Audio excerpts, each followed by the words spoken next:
Welcome to this month's edition of Field Notes. I'm your host, Jeff Weisenberger. Our guest this time around is Larry Fahnestock, the Civil and Environmental Engineering Excellence Faculty Fellow and a professor at the University of Illinois at Urbana-Champaign. Larry's also received the AISC Faculty Fellowship in 2009 and was also a judge for this year's AISC Ideas 2 Awards competition. Welcome, Larry. Thank you for taking the time to speak with me. Thanks, Jeff. Great to join you. Excellent.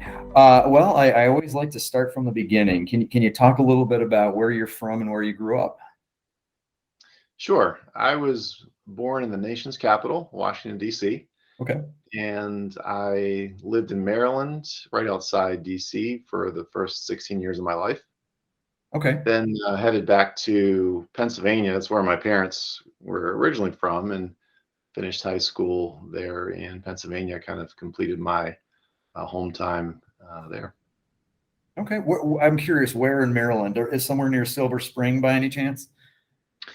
Not quite that side. It was in a little community called Cottage City, just right outside the DC line. Okay, gotcha. I asked because my aunt and uncle and cousins used to live in Silver Spring. So we'd go visit and we'd take the Red Line into the city and, see the Smithsonian and all that sort of thing. Sure, yeah.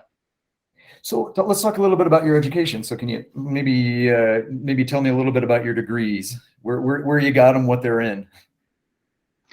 Yes, I went to Drexel University for my undergrad studies, and there I was in a dual degree program in architectural engineering and civil engineering. That was an option that was fairly straightforward for students focusing in structures. After Drexel, I went to Lehigh University for the master's degree. At Lehigh, I did some research. It was my first research experience working in the lab. I did some testing of high performance steel eye girders. Okay. And so that was one of my early experiences with steel structures, focusing in more detail on steel. Okay. And what got you into the field in the first place? What made you decide you wanted to get into engineering? And I know you said architectural engineering as well at the beginning. Right. I would say my path to engineering was fairly organic. I didn't have any enlightened moment where I just knew I wanted to be an engineer. But growing up, I always enjoyed tagging along with my dad, who was not an engineer by training, but definitely a very skilled technical person and problem solver, doing projects around the house, on cars and computers. And so I just enjoyed the kinds of things that he did. My mom was a school teacher, and so I think my initial career inclinations were more towards teaching, maybe teaching math. And then, as I recall, my mom suggested that I take a look at engineering probably around senior year of high school, when I was first thinking about career options. And I found architectural engineering was intriguing because I had interest in buildings, and that was pretty much the way it all started. Okay. So even back then, or whether it was late in high school or early in college, were there any buildings or structures that you recall being very particularly inspirational? I don't really recall any that I would say were inspirational. Growing up in the DC area, I definitely enjoyed the iconic architecture in DC, the government buildings, the monuments. I went to the Smithsonian museums often when I was growing up. One of my favorite museums was the Air and Space Museum. So that was perhaps some early nudge towards engineering, but nothing overt, I would say. Gotcha. Yeah, I was there this past summer in DC, and we went to the Air and Space Museum, and a significant portion of it was closed at the time. So it was a little bit of a disappointment. I'd seen it many times. My kids hadn't, but then it's so big and there's so much to see and just read about, that even the small part that was open, we were still there for probably 2 or 3 hours. Yeah, it's an amazing place. I always enjoy even going back now as an adult with my kids. It's always very intriguing. Very good. Yeah. And so, okay, after school, I mean, did you go get a PhD immediately following your work at Lehigh, or did you go out into the were you a practicing engineer for a little while first? Well, yeah, remind me of the order of things, I guess.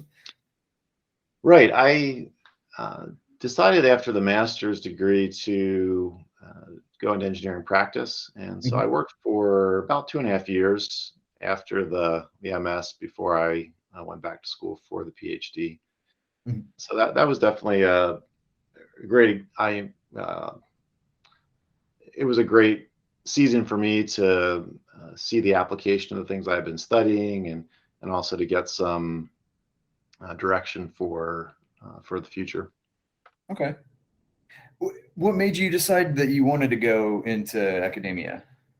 It was, I'd say, a fairly slow process. I feel like a lot of my decisions in life and the paths I've taken have sort of developed in front of me. It hasn't been a big master plan, and so I've taken things one step at a time.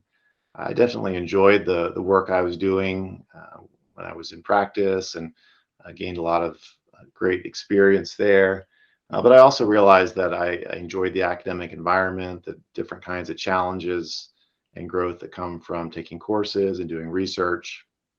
And so that's what spurred me on to return to school and to join the PhD program. Okay. And where did you get your PhD? I ended up going back to Lehigh for the PhD program. It Okay. was one of those things that just sort of emerged fairly quickly out of the blue. I wasn't really even planning to apply at that point, but I talked to my MS advisor, Richard Sauce, and he mentioned about an opportunity that they had for me to join a project, and it sounded interesting, and I was ready for a little change at that point, and so that led me back to school. Okay, excellent. And then from there, you started teaching at the University of Illinois, is that correct? Right. I came to Illinois directly after I finished the PhD at Lehigh. Okay. I want to talk a little bit about what you teach and your research areas. I do have to ask, what was it like getting up in front of a class your first day as a professor? It's definitely an intimidating feeling. At least it was for me, being a brand new faculty member, not being a whole lot older than the students. I remember my department head at the time, Bob Dodds, came in and said a few words of introduction. Then he left the room, and I was on my own. So it felt rather abrupt, but I also enjoyed it. I had a little bit of teaching experience as a grad student, so I Right. knew a little bit what it was like to get up in front of a class. But I found it invigorating and definitely a very life giving experience to be on that side of the classroom. Okay. Yeah, no, I can imagine. And yeah, that's a good point. I didn't really think about that as a master's student, right? You often get kind of an opportunity to get up in front of other students then as well. So can you talk a little bit about what classes you are currently teaching? Yes, I teach classes largely related to behavior and design of steel structures. Mhm. I have one of our core courses, the undergrad core course in steel structures, which covers the fundamentals of member connection behavior. And then I also teach a core master's level course that goes into some more advanced topics like plate girders, composite members, connections, and frame design. And then I also have an upper level course in seismic steel design. And then the fourth course that's in my rotation is sort of our senior level capstone class for structure students, design and structural systems. So that's more of a project based course that uses a real building scenario to teach the design process. Okay. No, very interesting. And in terms of the seismic portion, I'm curious if you got to do any research or at least go take a look at a shake table. Yes. Yes, I have. I recently had a really unique experience on one of my projects to do some testing on the E-Defense shake table in Japan, which is the largest shake table in the world. And so that's a really neat opportunity to do tests there and to observe some of the new concepts that we're developing in action on a full-scale shake table. Okay. When you say biggest in the world, like what are roughly what are the dimensions? It is, I believe, the footprint is 20 by 30 meters. I need to Wow. double check the numbers, but it's something in that neighborhood. Sure. No, that's pretty impressive. And so, okay, and how about currently? Are you able to talk about any recent research projects? Yes, that would be one that I would definitely highlight. It's a large collaborative project that includes team members from, of course, here at Illinois, then Lehigh University, Oregon State University, Kyoto University, and Hokkaido University. And we're looking at a new system concept that uses stiff elastic spines connected to a steel frame system with deformable connections. And the big idea with the project is to not just control displacements, which is a more traditional way of thinking about seismic design, but also to control accelerations, Okay. which relates a lot to damage that can occur to contents and occupants and non-structural components. And so the combination of those two features is related to thinking about resilience and returning a building back to occupancy after a large earthquake. Okay. Oh, very interesting. Talking a little bit more about like just your educational career, but like going back a few years, I understand you served as an education innovation fellow in the College of Engineering. I believe it was during the 2013 and 2014 academic year. I was just curious what that entailed.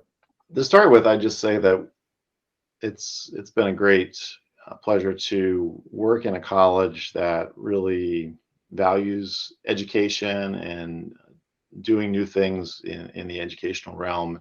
And the college here has a long running program that encourages new concepts in the classroom and funds new initiatives.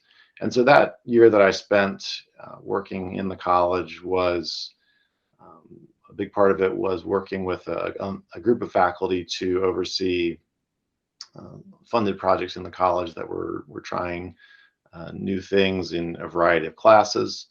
And then also during that year, I piloted some new things in my undergraduate steel design course, where I worked on flipping the classroom and using a new format there that I hadn't done previously. Okay. When you say flipping the classroom, what do you mean? That terminology is used typically to mean that there's some content delivery before the students get to class in a more formalized way. So the way I implemented it was to uh, record a series of short pre-lecture videos that the students would watch before they Hmm. came to class. And so the idea is that they get the main concept for the day before they even arrive, and then you can jump right in class with additional teaching. But even more importantly, it then opens up more time in the classroom for interactive activities, more project-based learning. Mhm. And so the idea is to make the educational experience more interactive for the students. Sure. And that's shown to be a more effective way to teach material and to engage students. Sure. No, that makes a lot of sense. Actually, I think that's a really good approach. I guess a slightly related note, you also won also at the University of Illinois an Excellence Award on undergraduate advising and mentoring. And I was just curious if you could talk a little bit about your philosophy on mentoring students. My philosophy on mentoring, I'd say, is very simple. And it basically is that I aim to just make time for students, care about them and their individual needs and concerns, and try to help them sort out things that they're thinking through as they're developing their plans for the future. I wouldn't say that I have any great insight or wisdom, but I do try to listen well Mhm. and share from my own experience and give them sound advice. And so I feel like I take a fairly basic approach, but I think that students have seen that I do care about them and I'm willing to take time and to help them sort through what they're facing. And I think they appreciate that. Sure, sure. No, I can imagine they do. Um, so switching gears a little bit, you were a judge for our 2000 or our 2022 Ideas 2 awards, that focus on the integration of architecture and engineering.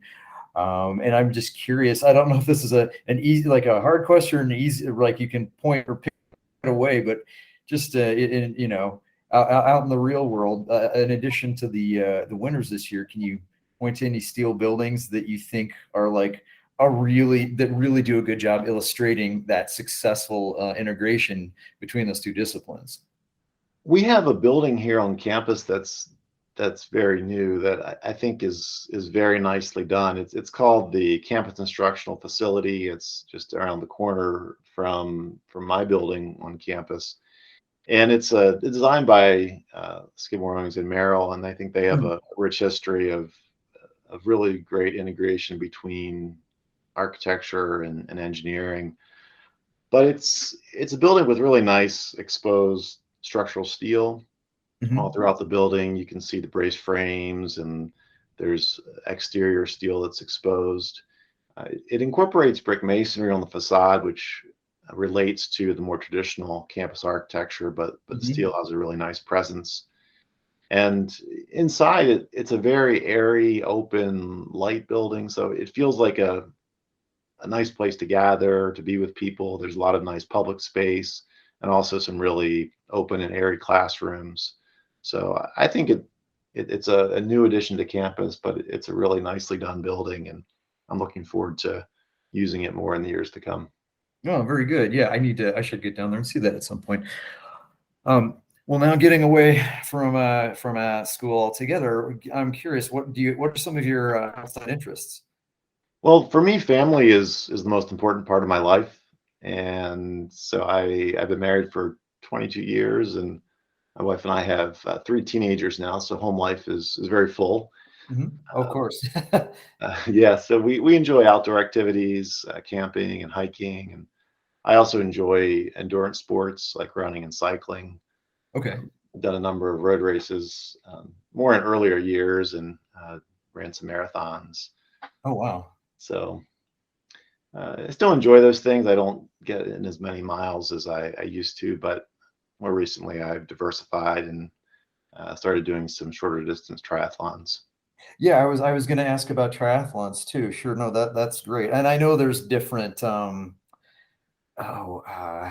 like right, like you said, different distances. Like I think there was a sprint, and then there's the Olympic one, and then of course there's like the Ironman. I mean, there's all sorts of them. Uh, Right, right. Yeah, I've done sprints so far, and I'd like to try to do Olympic distance sometime, but I'm still working on my swimming. That's my weak leg. I think that for a lot of people that go like triathletes, that's kind of one of the more difficult ones. Right. And I think that's why they get it out. Don't they typically, isn't swimming always the first event? Yes, swim Because they first. don't want you, dead tired after you're running and you're biking and then you jump in the water. I mean, yeah, Exactly. man. So I have to ask, after your first marathon, I mean, I often, I like exercising. I like most sports. I'm not much of a runner. And I've always said, maybe I'll do a marathon once just as a bucket list item. But after you did your first one, did you get sort of addicted to it? I feel like that happens a lot. I think after the first one, I took some time off from marathons, but then I got back into it and sort of set some goals, and I was pretty focused on running for a number of years. Gotcha. So, what do you, oh, I was going to ask also, I was going to ask about Urbana-Champaign, but before that, so you have three teenagers now. Have any of them declared that they want to be professors or engineers by any chance? I haven't heard that from any of them. My daughter's currently taking pre-calc and physics, so we do a lot of talking here at home about math and science. But Sure. she's doing well, but she's said so far she doesn't think she wants to go into engineering. So I'm still working on her though. There you go. That's good. What do you enjoy most about Urbana-Champaign?